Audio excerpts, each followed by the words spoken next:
दोस्तों, स्वागत है आपका जय श्री राम कोचिंग क्लासेस पर, जो बीएससी फर्स्ट ईयर सीबीजेड के लिए लगती है और सेकेंड ईयर के लिए। अभी हमारी BSc first year major subject botany class लग रही है। आज की क्लास हम ज्वाइन करते हैं। अभी आज की जो क्लास है 15/11/2023 है। ये क्लास सेकेंड हो रही है आज हमारे दिन भर में। BSc first year major first paper की क्लास जो सेकेंड यूनिट पर चल रही है, सेकेंड क्लास है ये। फर्स्ट क्लास हो चुकी है, यूनिट सेकेंड जय Shri Ram coaching classes. Topic है हमारा प्रदूषण को परिभाषित कीजिए एवं विभिन्न वायु प्रदूषकों के नाम लिखिए। वह वायु प्रदूषण पर निबंध लिखिए या टिप्पणी लिखिए। तीनों प्रकार से आपको प्रश्न बन सकता है, परिभाषा के रूप में, प्रकार के रूप में, प्रदूषकों के नाम के रूप में, वायु प्रदूषण पर टिप्पणी के रूप में, निबंध के रूप में, सब प्रकार से क्वेश्चन बनाया जा सकता है।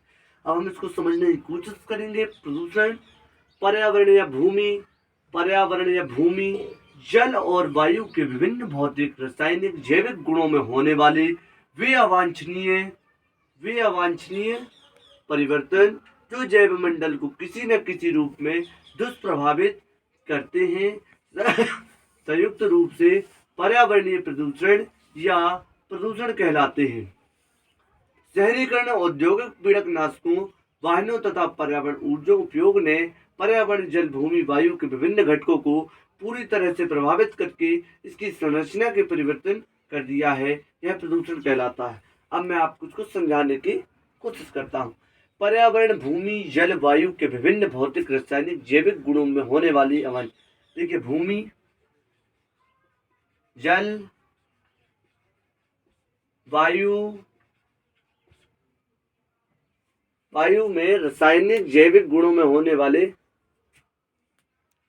जैविक गुण, रासायनिक जैविक गुणों में होने वाले रासायनिक गुण,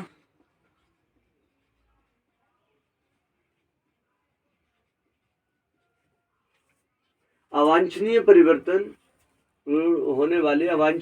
जो जैव मंडल को किसी न किसी रूप में दुष्प्रभावित करते हैं, संयुक्त रूप से पर्यावरणीय प्रदूषण कहलाते हैं। ये देखिए, अवांछनीय परिवर्तन अवांछनीय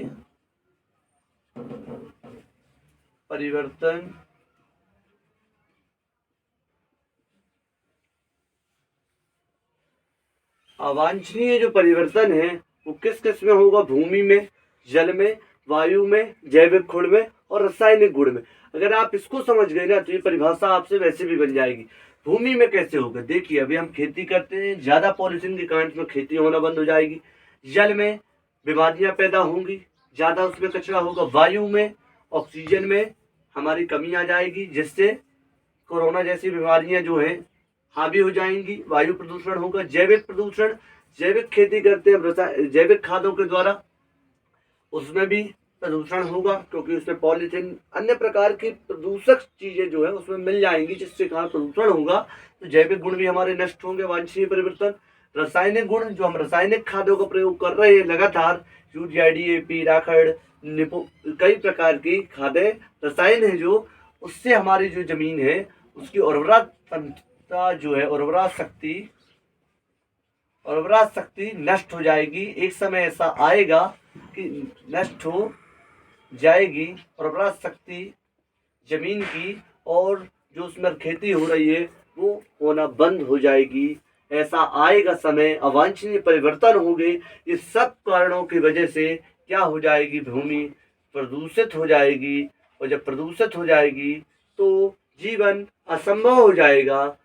ठीक है, इसी का नाम प्रदूषण हो गया। आगे और हम चलते हैं।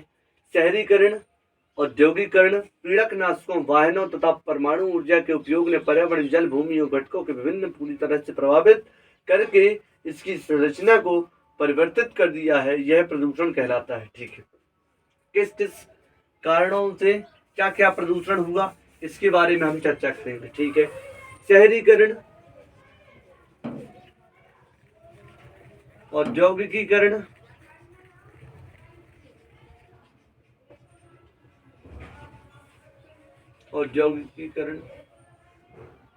पीड़कनाशकों,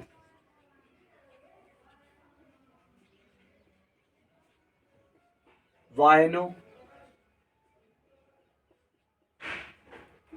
तथा परमाणु ऊर्जा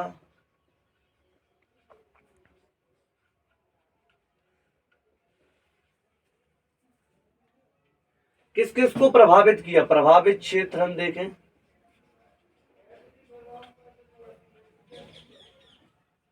प्रभावित जो क्षेत्र हैं, जल, वायु, भूमि,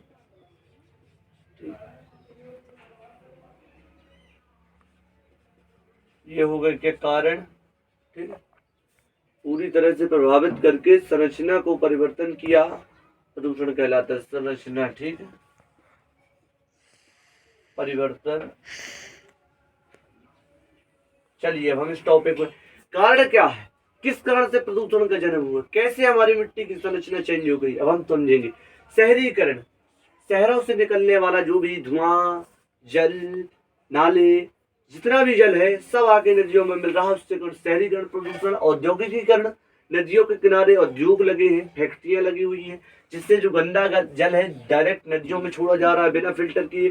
पीड़कनाशकों जो हमारे हमको पीड़ा पहुंचा रहे हैं, उनका देखो निरंतर जन्म होता जा रहा है। पीड़कनाशकों का मतलब ऐसा भी है कि हम उनको मारने के लिए उपयोग कर रहे हैं, तो मर नहीं रहे, उल्टा भूमि को वो हानि पहुंचा रहे हैं। जैसे कोरोना वायरस उदाहरण एग्जाम्पल चल रहा है हमारा। वाहनों से निकलने वाला धुआं, इंजन डायरेक्ट गर्म हो रहा है, ठंडा करने का कोई आसार ही नहीं है हमारे पास। गर्म जो हो रही है चीज, हीट हो रही है, ऊर्जा छोड़ रही है। क्या कर रही है? ऊर्जा को छोड़ने का कार्य कर रही है, ऊर्जा छोड़ रही है, जिसके कारण जो है प्रदूषण हो रहा है। परमाणु ऊर्जा जो है जमीन पर चलाई जाती है, परमाणु, तो उससे जमीन में जो है परमाणु ऊर्जा की हानि होती है, जिससे परमाणु ऊर्जा प्रदूषण का जन्म देती है। प्रभावित क्षेत्र हो गई, ये किस किस को प्रभावित कर रहे हैं? जल को, वायु को, भूमि को, तीनों को इफेक्ट कर रहे हैं, जो आने वाले समय में बहुत घातक चीज और बीमारियों को जन्म देने वाली संरचना का रूप ले रही है। मिट्टी प्रदूषित हो जाएगी, आने वाले समय में खेती ही नहीं होगी तो खाओगे क्या, भूख से मरोगे। वायु प्रभावित हो जाएगी, जब ऑक्सीजन ही नहीं रहेगी तो जीवन असंभव है। और जल जब जल पीने योग्य ही नहीं रह जाएगा, पूरे में अवांछनीय पदार्थ मिल जाएंगे, प्रदूषक मिल जाएंगे, तो सब चीज क्या हो जाएगी? प्रदूषण हो जाएगी। और मिट्टी की संरचना भी क्या हो जाएगी? चेंज हो जाएगी। जब सब कुछ बदल जाएगा तो जीवन ही असंभव हो जाएगा, इसलिए प्रदूषण को जन्म दिया जाएगा। इसलिए हम कह रहे हैं कि इन चीजों से अपन को जल, वायु और मृदा को, किसको? जल, वायु और मृदा को बचाना है। क्या करना है? बचाना है, बचाना है। इन तीनों चीजों से अगर हम बच गए तो हमारा जीवन संभव है और उम्र भी संभव है। प्रदूषण मेन है, प्रदूषण से हमको बचाना है अपनी पृथ्वी को। अब हम आगे और चलते हैं। इसके उपलक्ष्य में वैज्ञानिकों की कह रहा है, पर्यावरणविद की, प्रसिद्ध पर्यावरणविद ईपी ओडम। ईपी ओडम एक वैज्ञानिक है। क्या है? ओडम एक वैज्ञानिक है जिन्होंने प्रदूषण के बारे में समझाया। अनुसार प्रदूषण जो है पर्यावरण, वायु, जल एवं मृदा के भौतिक, रासायनिक एवं जैविक लक्षणों में होने वाले अवांछित परिवर्तन, जो मनुष्य, सजीवों, औद्योगिक क्रियाओं, जैविक दशाओं तथा सांस्कृतिक धरोहरों के लिए हानिकारक होते हैं। ठीक है, जल, मृदा, आप देख रहे हैं कि जो अवांछित परिवर्तन होंगे, आपको मैंने अभी ऊपर पहले समझाया, अवांछित परिवर्तन औद्योगिक, जो उद्योगों के द्वारा होंगे, सांस्कृतिक धरोहरों, हम कुछ भी फंक्शन करते हैं एकदम ध्वनि वाले करते हैं, डीजे वगैरह, बहुत ज़्यादा साउंड, उसके कारण भी ध्वनि प्रदूषण होता है। तो उससे जो प्रदूषण होगा सांस्कृतिक धरोहरों से, वो भी प्रदूषण को जन्म देगा। आगे और देखेंगे, प्रमुख वायु प्रदूषक जो है, वायु प्रदूषक को दो समूह में रखा गया। वैज्ञानिकों ने जो है इसे दो समूह पर रखा। गैसीय वायु प्रदूषक, गैसीय वायु प्रदूषक में गैसें आएंगी, carbon monoxide CO, sulphur dioxide SO2, hydrogen sulphide H2S, तंबाकू का धुआं। तंबाकू एक जो गैसीय प्रदूषक में जो है तंबाकू भी आएगी, धुआं, hydrocarbon CNH2N+2, carbon dioxide CO2 carbon dioxide, hydrocarbon हो गया CnH2, N+2 क्या हो गया, हाइड्रोकार्बन, ओजोन हो गया CO3 आदि। अब ठोस कण क्या है, ठोस कण के बारे में भी हम चर्चा कर रहे हैं, जिसके कारण प्रदूषण होता है। प्रमुख ठोस कण निम्न है, जो पहला है सीमेंट क्लिन, फ्लोराइड्स, एरोसॉल्स, धूल तथा धुएं के कण। आशा करता हूं कि आपको क्लास समझ में आई होगी। कृपया कर आप चैनल को सब्सक्राइब करें, लाइक करें और शेयर करें, जिससे कि औरों तक वीडियो पहुंच सके, वो भी पढ़ सके, आगे बढ़ सके। धन्यवाद दोस्तों, अगली क्लास में हम मिलेंगे फिर। धन्यवाद।